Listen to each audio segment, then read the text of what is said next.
ଉପରେ light light କିମ୍ବା candle ଦୀପ କିଛି ଲଗେଇ ନଥିବେ।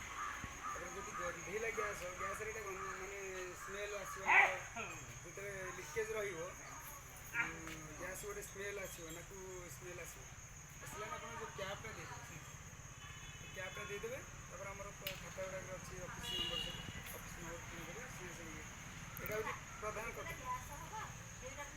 ଏଇଟାକୁ ବନ୍ଦ କରିଦେବେ, ଏଇଟା ତ ନିହାତି ବନ୍ଦ କରିବେ, ଏଇଟାକୁ କାଢ଼ି ଦେଇକି ଏଇଟାକୁ ବନ୍ଦ କରିଦେବେ। ବନ୍ଦ କରିଦେଇ ଅଫିସ୍ ନମ୍ବରରେ ଝରକା କବାଟ ଖୋଲିଦେବେ।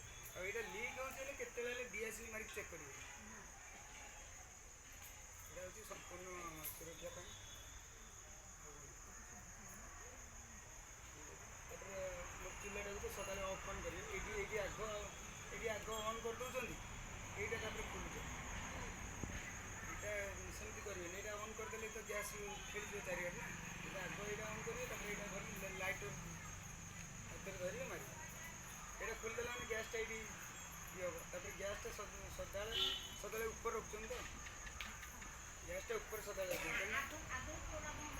ଆଗ ଏଇଟା ବନ୍ଦ ହେବ, ଏଇଟା ହିଁ ଆଗ ବନ୍ଦ ହେବ, ଆଗ ହିଁ ଅନ୍। ଏଇଟା ତାପରେ ଅନ୍ କରିବେ, ତାପରେ ହିଁ ବନ୍ଦ କରିବେ। ଏଇଟା ଖୋଲି ଦେଉଛନ୍ତି ଏପଟୁ, ତାପରେ ଖୋଲୁଛନ୍ତି। ସେଇ ଗ୍ୟାସ୍ ଖୋଲି ଖୋଲି ଆପଣଙ୍କର ଏଠି ଗ୍ୟାସ୍ ପୁରା ଲିକେଜ୍ ହେଇଯିବ। ଏଇଟା ତଳେ ରଖିବେନି, ଉପରେ ରଖିବାର କାରଣ ହେଉଛି ଏଇ ଗ୍ୟାସ୍ଟା ଓଜନ ଦାୟକ ଗ୍ୟାସ୍ଟା ସଦାବେଳେ ତଳେ ହିଁ ରହିବ। ଗ୍ୟାସ୍ର ଯେଉଁ ଇଏଟା ତାର